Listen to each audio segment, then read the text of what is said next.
என் பேர் லாவண்யா. நான் இது வந்து இந்த நடந்து முடிஞ்ச குரூப் ஃபோர் எக்ஸாம்ல டைப்பிஸ்ட் போஸ்ட் எடுத்திருக்கேன். இதுக்கு வந்து இந்த வெற்றிக்கு முதல் காரணமே இந்த ஆர்ஃபன் ஸ்டடி சென்டர் தான். இந்த ஆர்ஃபன் ஸ்டடி சென்டர்ல இருக்கிற எல்லா ஆசிரியர்களுக்கும் என் முதற்கண் நன்றியை தெரிவித்துக் கொள்கிறேன். அதுக்கப்புறம் என் வெற்றிக்கு துணை புரிஞ்ச என் ஃபேமிலி, எங்க அம்மா, எங்க அப்பா, என் ஹஸ்பண்ட், என் பசங்க எல்லாருக்குமே என் முதற்கண் நன்றியை தெரிவித்துக் கொள்கிறேன். நான் வந்து ஹவுஸ் ஒய்ஃபா இருந்து இந்த வெற்றியை பெறேன். இது வந்து எல்லாருமே நினைப்பாங்க ஹவுஸ் ஒய்ஃபா இருந்து வெற்றி அடைகிறதெல்லாம் வந்து கஷ்டம்னு. அதெல்லாம் ஒண்ணுமே இல்லை.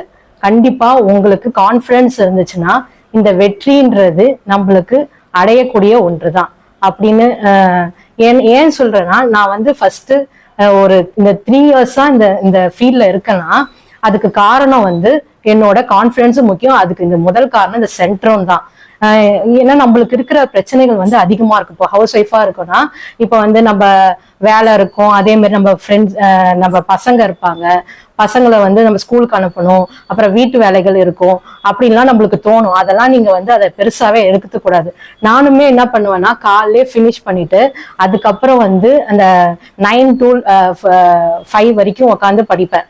படிச்சுட்டு அதுக்கப்புறம் வந்து என் வீட்டு வேலைலாம் முடிச்சுட்டு சாயந்தரம் ஆனா என் பசங்க வந்து என் பையனுக்கு வந்து சொல்லி கொடுக்கணும்.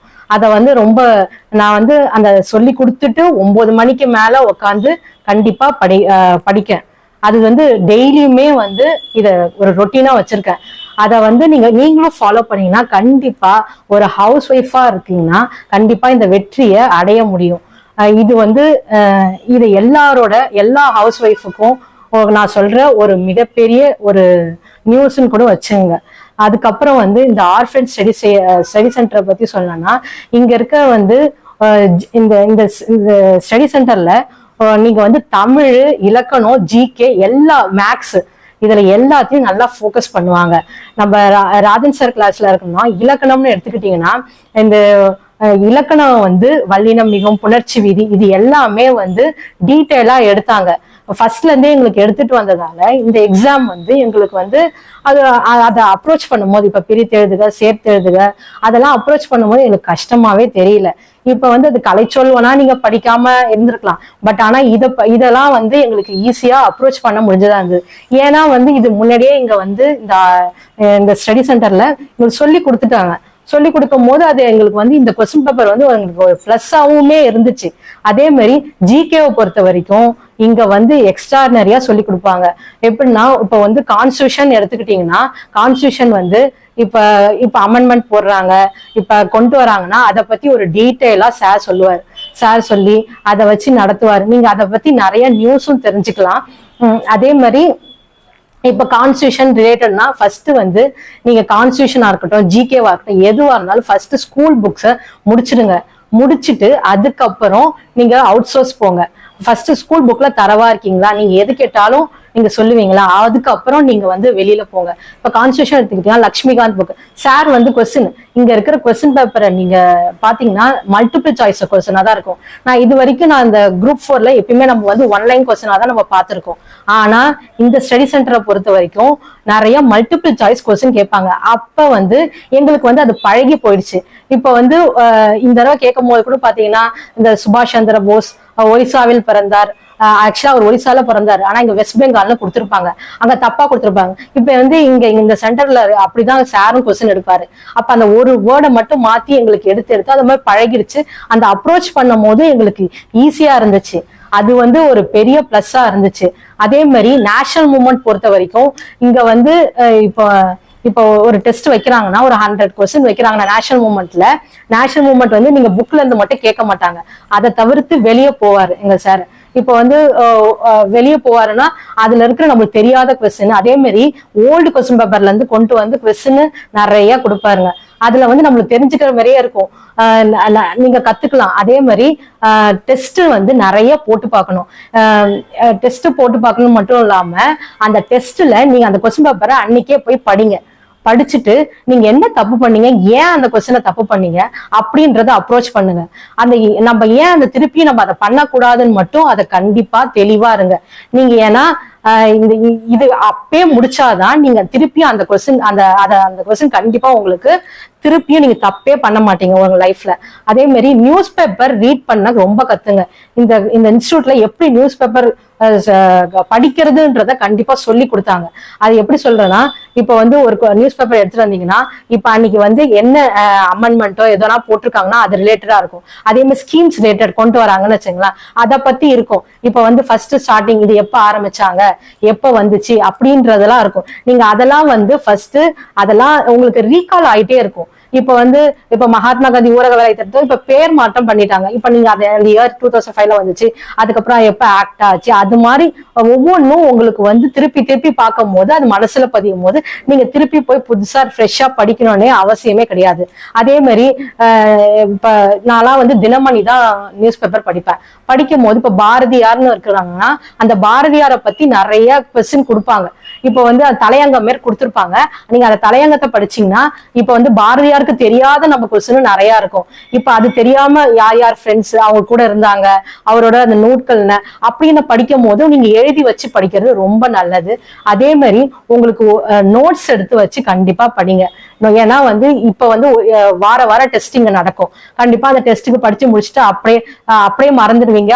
அது அதுக்கு அடுத்து வந்து நீங்க படிக்கும் போது அது மறந்துற மாதிரி இருக்கும். ஆனா நீங்க வந்து அந்த நோட்ஸ் எடுத்து வைக்கும் போது கடைசியா எக்ஸாம் அப்ப உங்களால ஃபுல் புக்கை ரிவிஷன் பண்ண முடியாது. அப்ப என்ன ஆகும்னா இந்த நோட்ஸ் எடுக்கிறதுனால உங்களுக்கு பெரிய யூஸ்ஃபுல்லா இருக்கும். அப்ப வந்து ஜஸ்ட் அதை பார்க்கும் போது உங்களுக்கு அது டக்குன்னு ரீகால் ஆயிடும். நீங்க அப்ப போய் ஃபுல்லும் புக்கை படிக்கணும்ன்ற அவசியமே இருக்காது. அது பெரிய பிளஸ் ஆனது. நீங்க அதை பாத்துங்க. அதே மாதிரி மேக்ஸ கண்டிப்பா 2 hours போடுங்க. 2 hours போறீங்க, ஐயோ நம்மளுக்கு தெரியுமே நீங்க நினைப்பீங்க. இப்போ வந்து ஒரு சிம்பிளிபிகேஷன் எடுத்துக்கிட்டீங்கன்னா உங்களுக்கு என்னன்னா ஃபர்ஸ்ட் போட்டுறீங்க, ஐயோ சிம்பிளிபிகேஷன் தானே அப்படின்னு நினைப்பீங்க. பட் ஆனா அந்த சிம்பிளிபிகேஷன்லயே புதுசா இருக்கும். நீங்க அதை போட பழகுங்க. அதே மாதிரி நீங்க தெரிஞ்சிருச்சு நம்மளுக்கு மேக்ஸ் தெரிஞ்சிடும், நம்ம ஏன் பாத்துக்கலாம்னு மட்டும் ரிவிஷன் பண்ணாம போவாதீங்க. நீங்க டெய்லி 2 hours போடும் போது அது பழகிடும்.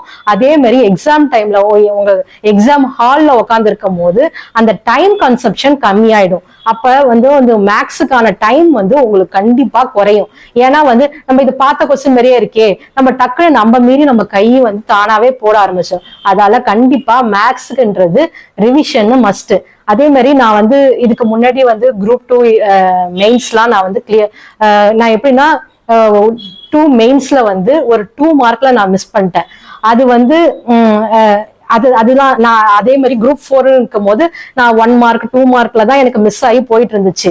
அதுக்கு காரணம் என்னன்னு பார்த்தோன்னா நான் வந்து கொஞ்சம் பதட்டம் ஆயிடுவேன். அதுதான் என்னோட எக்ஸாம் ஹால்ல நான் பதட்டம் ஆயிடுவேன். இங்க கரெக்டா தான் நான் போட்டுட்டு இருப்பேன்.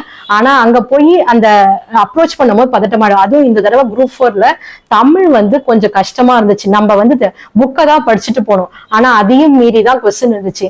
அங்க வந்து அந்த பதட்டம் ஆயிடக்கூடாது. நம்ம பதட்டம் ஆகும். அப்ப என்ன யோசிக்கணும்னா இந்த கொஸ்டின் வந்து நம்மளுக்கு மட்டும் கிடையாது, இது எல்லாருக்குமானது. அப்ப நம்ம இந்த கொஸ்டினை எப்படி அப்ரோச் பண்ணோன்றத மட்டும் கரெக்டா தெளிவா இருங்க. நீங்க வந்து ஏன்னா அந்த அப்ரோச் கண்டிப்பா முக்கியம். ஏன்னா அந்த டைமிங் வந்து 1 minute அங்க வந்து ரொம்ப முக்கியம். அதால டைம் கீப் அப் பண்ணுங்க. அதே மாதிரி மேக்ஸ ஃபர்ஸ்ட் போடும்போது போட்டுட்டே வாங்க. கடைசியில நீங்க வந்து தெரிஞ்ச கொஸ்டினை ஃபர்ஸ்ட் போட்டுட்டே வாங்க. ஏன்னா மேக்ஸ்ல வந்து கடைசியா எப்பயுமே ஒரு 10 கொஸ்டின் வச்சிருப்பான். கடைசியா நீங்க போடும்போது பாத்தீங்கன்னா உங்களுக்கு தெரிஞ்ச கொஸ்டினா அமைஞ்சிடும். இப்ப எப்படின்னா இப்ப 100 கொஸ்டின் இருக்குன்னு வச்சுக்க தமிழ்ல, நீங்க 1 hour தான் முடிக்கணும். இப்போ 1.5 hours ஆச்சு, 1 hour 15 minutes ஆயிடுச்சுன்னு வச்சுங்களா, நீங்க என்ன ஆயிடும், ஐயோ நம்ம ஜிகே பண்ண முடியாதோ மேக்ஸ் போட முடியாதோன்னு நினைப்பீங்க. அதால என்ன பண்ணுங்க, ஃபர்ஸ்ட் தமிழுமே தெரிஞ்ச கொஸ்டின் பண்ணிட்டு தெரியாத கொஸ்டினை விட்டுட்டு வந்துட்டு கடைசியா இருக்கும் போது நீங்க அந்த மேக்ஸ்ல தெரிஞ்ச கொஸ்டினா அவங்க வந்துடும். அதுக்கப்புறம் தெரியாத கொஸ்டின் அப்ரோச் பண்ணும் போது நம்மளுக்கான டைமிங் வந்து அங்க கன்சப்ஷன் வந்து கம்மியா எடுத்துக்கும். அதே மாதிரி ஒவ்வொரு அந்த பதட்டத்தை மட்டும் இல்லாம நீங்க எழுதுங்க. கண்டிப்பா உங்களுக்கு வெற்றி அடையலாம். அதே மாதிரி நம்ம ஃபர்ஸ்ட் வரோமா, ஃபர்ஸ்ட் குரூப் 1 மெயின் பண்ணி வாங்க. இந்த குரூப் 4 இப்படிலாம் யோசிக்கவே கூடாது. ஃபர்ஸ்ட் குரூப் 1 எய்ம் பண்ணும் போது அந்த ப்ராடா படிப்போம். அப்படி படிக்கும் போது நம்மளுக்கு அந்த குரூப் 2 குரூப் 4 நம்மளுக்கு ஈஸியா போயிடும். எப்பயுமே ப்ராடா படிக்க பழகிக்குங்க. அதே மாதிரி நோட்ஸ் எடுத்து படிக்க பழகிக்குங்க. இதெல்லாம் தான் ரொம்ப முக்கியம். அதே மாதிரி இந்த ஹார்ஃபண்ட் ஸ்டடி சென்டர் சொல்ல பொறுத்த வரைக்கும் இங்க டெஸ்ட் எல்லாம் அவ்வளோ தரமா இருக்கும். எப்படி சொல்றேன்னா, இந்த மல்டிபிள் சாய்ஸ் கொஸ்டின் இருக்கு பாருங்க, நீங்க திருப்பியும் நாங்க போய் நீங்க அந்த கொஸ்டின்லாம் லாஸ்டா படிக்கும் போது அந்த ரிவிஷன் பண்ணும் போது அந்த மல்டிபிள் சாய்ஸ்ல இருந்தே நிறைய கொஸ்டின், இப்போ வந்து ஒரு 100 கொஸ்டின் தான் நீங்க நினைப்பீங்க, ஆனா அந்த ஒவ்வொரு கொஸ்டின்லயும் 4 இருக்கும். அதை நீங்க எடுத்து பாத்தீங்கன்னா ஒரு 300 கொஸ்டின்ஸ் கிட்ட நீங்க போயிடும். அதுதான் இங்க இருக்கிற பெரிய பிளஸ். அதே மாதிரி நிறைய மோட்டிவேஷன், ராஜன் சாரை பொறுத்த வரைக்கும் இங்க ரொம்ப மோட்டிவேஷன் ரொம்ப கொடுப்பாங்க. இது வந்து இது ஆஃப்லைன்ல நீங்க பாக்குறதாலதான் இந்த மோட்டிவேஷன் எல்லாம் கிடைக்குது. நீங்க ஆன்லைன் படிச்சீங்கன்னு வச்சுங்களா, இது கண்டிப்பா கிடைக்காது இங்க. ஏன்னா இங்க வந்தோன்னு வச்சுங்களேன், இப்ப வந்து நம்ம ஒரு தோய்வா வருவோம், அப்ப வந்து ஒரு சார் வந்து ஒரு மோட்டிவேஷன் கொடுப்பாரு. அந்த மோட்டிவேஷன்ல நம்மளுக்கு பிரிஸ்க் ஆயிடும். ஓ, நம்ம இதெல்லாம் நம்ம கண்டிப்பா படிக்கணும், நம்மளால முடியும் அப்படின்ற ஒரு பாசிட்டிவ் அப்ரோச் கண்டிப்பா இங்க கிடைக்குது. அதை வந்து நீங்க ஆன்லைன் போட்டா கூட கிடைக்காது. வெறும் நீங்க டெஸ்ட் எழுதி மார்க் இது பண்ணதான் முடியும். பட் ஆனா இங்க மோட்டிவேஷன் வரும்போது நம்மள மீறி நம்மள கண்டிப்பா படிப்போம். இது வந்து எல்லாருமே முடியும். இப்ப என்னமே ஹவுஸ் ஒய்ஃப் மட்டும் நினைக்காதீங்க, எல்லாரையும், அதுவும் சின்ன பசங்களா இருக்கவங்கன்னா ரொம்ப வெறி கொண்டு படிங்க. இங்க இருக்கிற எல்லாருக்குமே எல்லாராலையும் இந்த எக்ஸாம்ன்றது ஒரு கண்டிப்பா ஒரு ஈஸியான ஒன்றுதான். இத வந்து எல்லாராலையும் கண்டிப்பா அடைய முடியும். அது அது அதை நீங்க எல்லாமே நீங்க என்னன்னா அதே மாதிரி கான்ஸ்டன்ட் முடிக்கும், கான்பிடன்ஸ் ரொம்ப முக்கியம். இந்த ஃபீல்டுல ஒரு எக்ஸாம் எழுதிட்டீங்க, அதுக்கப்புறம் நீங்க வந்து ஐயோ ஒரு ஃபெயில் ஆயிட்டோம் அப்படின்னு நினைச்சு நீங்க போயிட்டீங்கன்னா அது உங்களோட தோல்வி தான். அது கண்டிப்பா இப்போ 1 இயர் முடிச்சிட்டீங்களா, அடுத்தது போடும்போது அடுத்தது வந்து நீங்க இன்னும் வந்து இன்னும் தப்பு பண்ணோம், அதை ரெக்டிஃபை பண்ணிட்டு அடுத்த எக்ஸாம் பண்ணீங்கன்னா கண்டிப்பா உங்களுக்கு வெற்றி அடைய முடியும். இதுல நிறைய பேர் பண்ற தப்பு எப்படின்னா, ஃபர்ஸ்ட் 2 வருஷம் அப்படின்னு பார்த்துட்டு 3 வருஷம் முடிச்சுட்டு அப்படியே போயிடுறது. கண்டிப்பா நம்ம முடியும்னு சொல்லிட்டு 3-4 இயர்ஸ் கண்டிப்பா நீங்க எய்ம் பண்ணீங்கன்னா உங்களுக்கு கண்டிப்பா இந்த வெற்றின்றது அடையலாம். அதே மாதிரி இங்க வந்து எப்படின்னா எக்கனாமிக்ஸ் சார்லாம் கொஸ்டின் எடுப்பாரு, கரண்ட் அஃபேர்ஸ் ரிலேட்டடா கேட்பாரு. கண்டிப்பா எக்கனாமிக்ஸ்ல நீங்க கரண்ட் அஃபேர்ஸ் ரிலேட்டட் படிச்சே ஆகணும். இப்போ ஒரு டேட்டா இருக்குன்னா, இப்ப சார் கொஸ்டின் எடுக்கும் போது எப்படின்னா நிறைய டேட்டா ரிலேட்டடா எடுப்பாரு. நான் கூட நினைப்போம் என்ன இவ்வளோ டேட்டாவா இருக்குன்னு. பட் ஆனா அந்த டேட்டாலாம் நீங்க படிக்கும் போதுதான் அதுக்கு பின்னாடி இருக்கிற கொஸ்டின்லாம் நீங்க படிப்பீங்க. இப்ப வந்து கரண்ட் அஃபேர்ஸ் இப்ப வந்து அது மாதிரி புக் கொஸ்டினே கம்மியா தான் இருக்கும் இங்க எப்பயுமே எக்கனாமிக்ஸை பொறுத்த வரைக்கும். ஆனா கரண்ட் அஃபேர்ஸ் ரிலேட்டட்ன்றது நிறைய இருக்கும். அப்ப படிக்கும் போது நம்மளும் தேடி படிக்கலாம்னு நினைப்போம். அதை தேடி படிக்கும் போது நம்மளுக்கு தேடல் அதிகமாகவும், எக்கனாமிக்ஸ் அது ரொம்ப யூஸ்ஃபுல்லா இருந்துச்சு. அதே மாதிரி சயின்ஸை பொறுத்த வரைக்கும் சயின்ஸ் இங்க நடத்துவாங்க. இங்க நடத்துறத நீங்க அப்படியே எங்களுக்கு மனசுல நின்றுடும். நாங்கெல்லாம் வந்து எக்ஸாம் அப்பெல்லாம் படிக்க மாட்டோம், அதை வச்சே கொஸ்டின் அடிக்கிற அளவுக்கு எங்களுக்கு இங்க நடத்துறதுல இங்க இது இருக்கு. அதே மாதிரி கான்ஸ்டியூஷன் பொறுத்த வரைக்கும் வெங்கடேசன் சார்லாம் செமையா எடுப்பாரு. அவர்லாம் அப்படியே கிளாஸ்ல எடுக்கும் போதே எங்களை படிக்க வச்சிருவாங்க. படிக்க வச்சுட்டு நாங்க வீட்டுல போய் அதை ஒரு தடவை பார்த்தாலே போதும், எங்களுக்கு அப்படியே எல்லாமே வந்துடும். இதுதான் வந்து இந்த இன்ஸ்டியூட்ல இருக்கிறது பெரிய பிளஸ் எங்களுக்கு. அதால இந்த வெற்றி எனக்கு வந்து கொடுத்த இந்த ஆர்ஃபண்ட் ஸ்டடி சென்டர் மையத்துக்கு என் நன்றியை தெரிவித்துக் கொள்கிறேன்.